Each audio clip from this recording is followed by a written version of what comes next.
Have you ever held a rifle that's seen more history than your high school textbooks? Not some museum queen behind glass, but a real, battle-proven tool of war, the kind that soaked up mud in the Ardennes, marched through Pacific jungles, or bled through Stalingrad snow.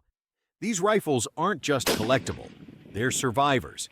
And in 2025, you can still buy them, own them, shoot them legally and proudly.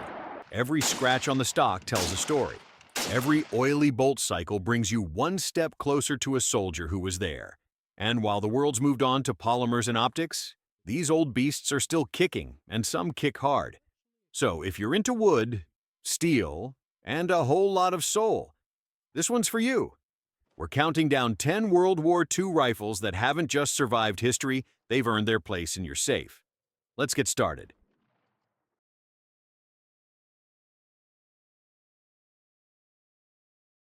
The Carano M9138 is a World War II Italian rifle that became widely known after the war, not just because of its military service, but also due to its unexpected place in American history. The Carano M9138 might not win any beauty contests, but it's been to war. It's survived. And in 2025, it's still out there waiting for someone who appreciates its quirks.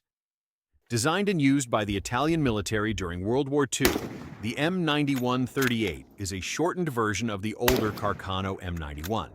Chambered in 5x52 Carano, it uses an en-bloc clip system, meaning you load a full clip of 6 rounds into the rifle, and it ejects the clip when empty.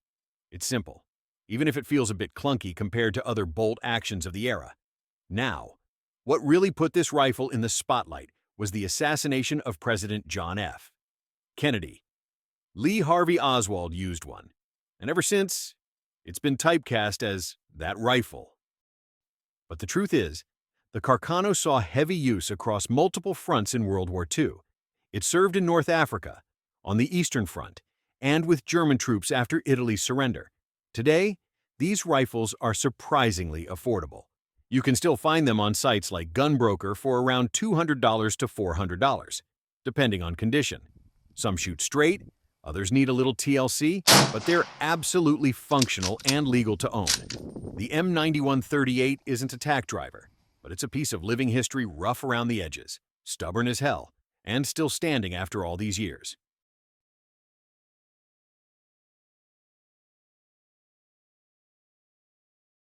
The Arasaka Type 99 doesn't get as much attention as the American or German rifles, but that doesn't mean it's any less tough. This thing was built like a tank, not just metaphorically. Japanese engineers made it strong enough to handle the abuse of jungle warfare, salt air, and the rough hands of wartime conscripts. The Type 99 replaced the earlier Type 38 and fired a more powerful round, the 7.7 by 58 mm. That cartridge hits harder than the older 6.5, and the rifle's robust design could absolutely take the pressure. Some early Type 99s were so overbuilt, they're almost comically strong by today's standards. You could hammer tent stakes with the receiver and probably still shoot straight afterward, not that I recommend trying. One of the rifle's most unique features is the anti-aircraft rear sight. It flips out like little wings, supposedly to help soldiers lead aircraft. Whether it ever worked is up for debate, but it makes for a great conversation starter at the range. Many Arasakas also carried the chrysanthemum crest, a symbol of the emperor. If it's still intact, that rifle wasn't surrendered, it was captured. That matters to collectors. You can still find Type 99s in the U.S., often between $300 and $600. Ammunition is a bit trickier to find, but not impossible. What you get is a rifle that's surprisingly accurate, built like a brick, and loaded with character most shooters overlook.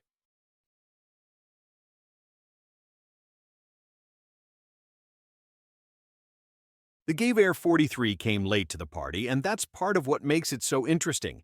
Germany spent the early years of the war relying heavily on bolt-action rifles like the Kar 98K, but by the time they saw how effective semi-automatic rifles were on the Eastern Front, they knew they needed their own answer. That answer was the G43. This rifle fires the 8mm Mauser cartridge, just like the Kar 98K, but it does it semi-automatically. That means faster follow-up shots, more firepower in a squad, and a better chance at surviving when things get chaotic. Mechanically, it borrowed heavily from the Soviet SVT-40, which German engineers had encountered on the battlefield. That design influence is no coincidence. The G43 wasn't made in huge numbers compared to other German rifles, which makes it relatively rare today. Expect to pay over $2,000 if you want one in decent shape, and more if it's matching numbers or has a ZF4 scope rail for sniper use. But it's not just a collector's piece. These rifles shoot well, they're durable, and they represent Germany's late-war scramble to modernize. If the Kar 98K was built with tradition, the G43 was built with urgency, and you can feel it. The rifle is heavier, a bit crude in places, but it delivers serious firepower with historical weight. It's one of those rifles that makes people stop and stare at the range.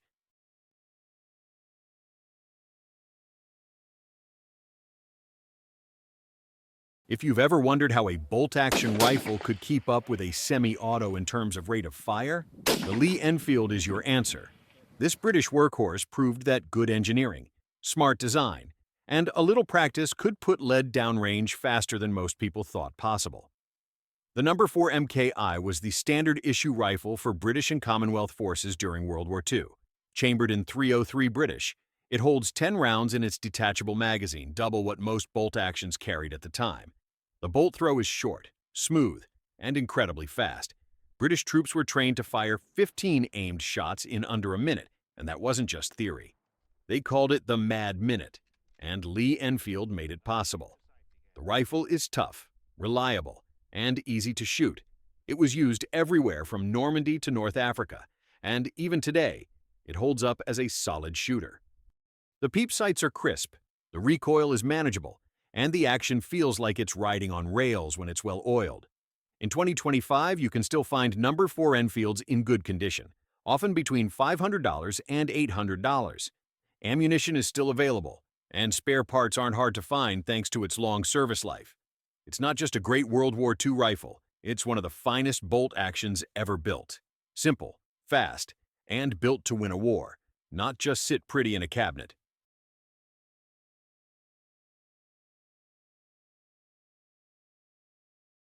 Some rifles show up to a war and leave quietly. The SVT-40 showed up, made noise, and disappeared, but not before leaving its mark. This was the Soviet Union's bold attempt to equip its infantry with a modern semi-automatic rifle in the early stages of World War II. Chambered in the powerful 7.62 by 54R, the same round as the Mosin-Nagant, the SVT-40 packs a punch. It has a 10-round detachable magazine and a gas-operated system that's surprisingly advanced for the time. Compared to the bolt-action Mosin, it offered faster follow-up shots and smoother operation. That mattered in the brutal, close-quarters chaos of the Eastern Front. But the SVT-40 came with trade-offs. It was complex, expensive to make, and didn't hold up well in harsh conditions without regular maintenance. As a result, Soviet production eventually shifted back to simpler, more rugged designs like the Mosin. Still, elite units and snipers continued to use it throughout the war. Today, finding one isn't impossible, but you'll pay for the privilege. Prices in 2025 hover around $1,500 to $3,000, depending on condition and arsenal marks. Most shooters aren't buying it. As a plinker, they want the history, the rarity, and the firepower. The SVT-40 feels like a rifle that was ahead of its time and surrounded by chaos. It's loud, heavy, and kicks like it means it, and that's exactly why it belongs on this list.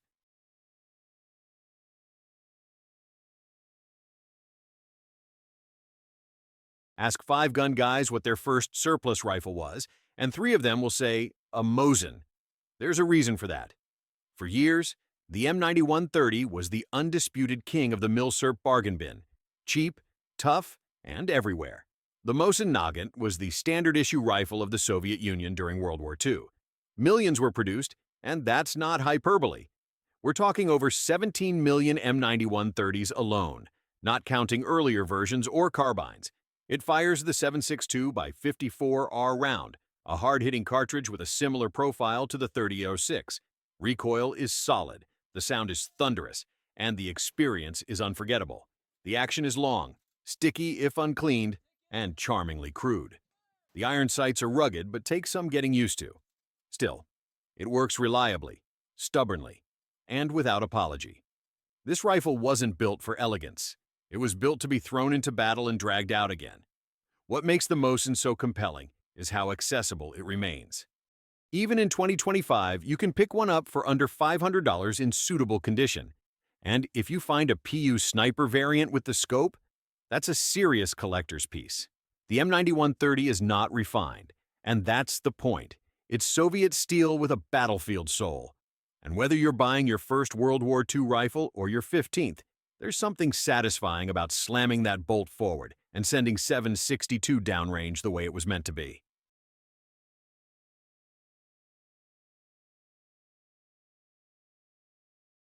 Before the Garand took over, this was America's rifle. The Springfield M1903 isn't just a piece of military history, it's a symbol of U.S. marksmanship and craftsmanship at its peak. Originally designed for trench warfare in World War I, the M1903 proved so accurate and dependable that it stayed in service well into World War II. Chambered in .30-06 Springfield, it's a bolt-action rifle known for its precision. The action is smooth, the sights are crisp, and the rifle feels like it was built by people who cared about tight tolerances. In World War II, it was still used widely by snipers, drill instructors, and Marines in the Pacific, especially early in the war when Garands were in short supply. The M1903A3 variant added a peep sight and simplified production, while the M1903A4 sniper version came tapped for optics. Both are highly collectible and still shootable today, assuming you've got decent glass and a solid shoulder. In 2025, Springfield 1903s are still out there. Expect to spend anywhere from $700 to $1,500, depending on originality and condition. Rifles with matching parts and original barrels fetch even more. This isn't a casual plinker. It's a rifle you zero with purpose. It teaches patience, breath control, and respect for a time when every shot counted. When you fire one, it doesn't just go bang. It makes a statement.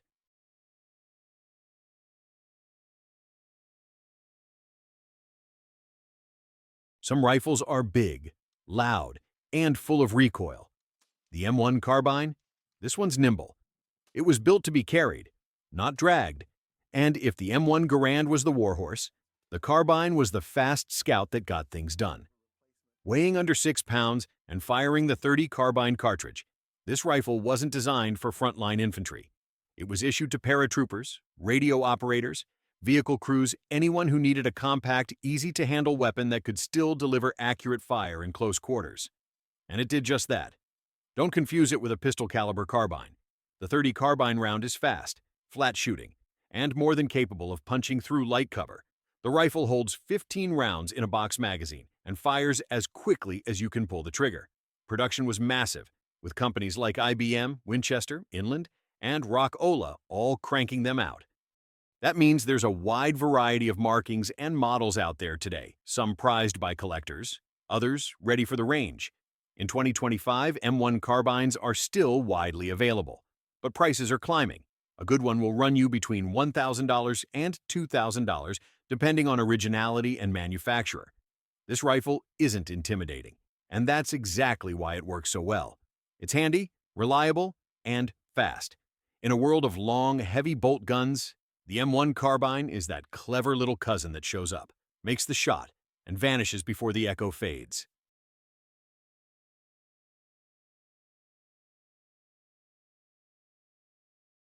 When someone says World War II rifle, chances are, this is the one that flashes into your head. The Carabiner 98K, or simply Car 98K, is the German military's iconic bolt-action rifle.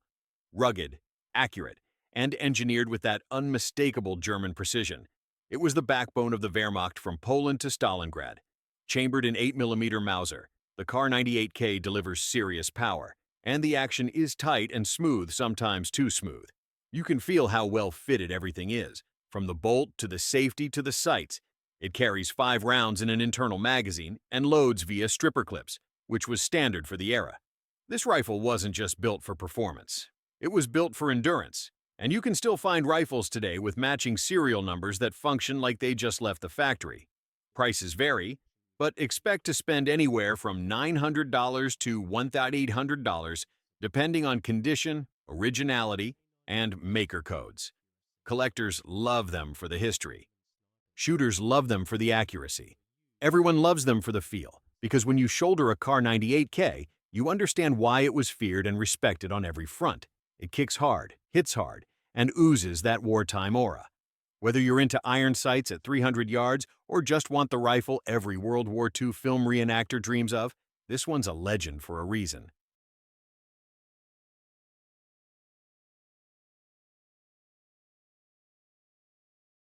No surprises here. This rifle didn't just help win World War II, it earned a personal shout-out from General George S. Patton, who called it the greatest battle implement ever devised.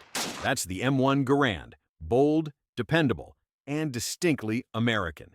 This semi-automatic rifle fires 30-06 Springfield from an 8-round aim block clip. With every shot, it cycles automatically and spits out brass with a satisfying ping when empty. That sound has become part of firearms folklore. Ask any Garand owner, it never gets old. The M1 gave U.S.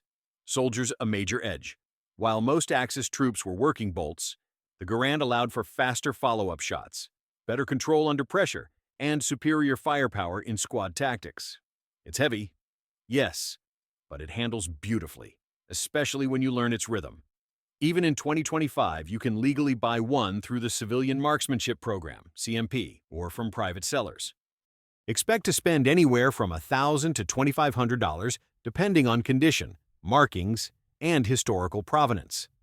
Owning a Garand isn't just about shooting, it's about preserving a piece of battlefield legacy, one you can still take to the range, feel recoil in your shoulder, and know that you're touching the same steel that marched through Normandy.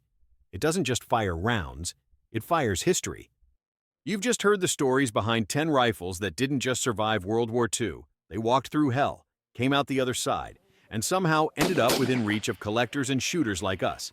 These aren't props, they're working machines. You can still shoulder them, run the bolt, feel the recoil, and hear that metallic echo that connects you to history in a way books never could. And sure, you could hang one on a wall, but taking it to the range, that's where it really comes alive.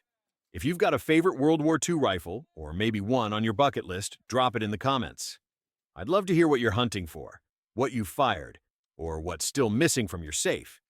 If you enjoyed this trip through battlefield history, give it a thumbs up and stick around. There's plenty more steel, wood, and war stories coming your way. I'll catch you in the next one. Stay sharp.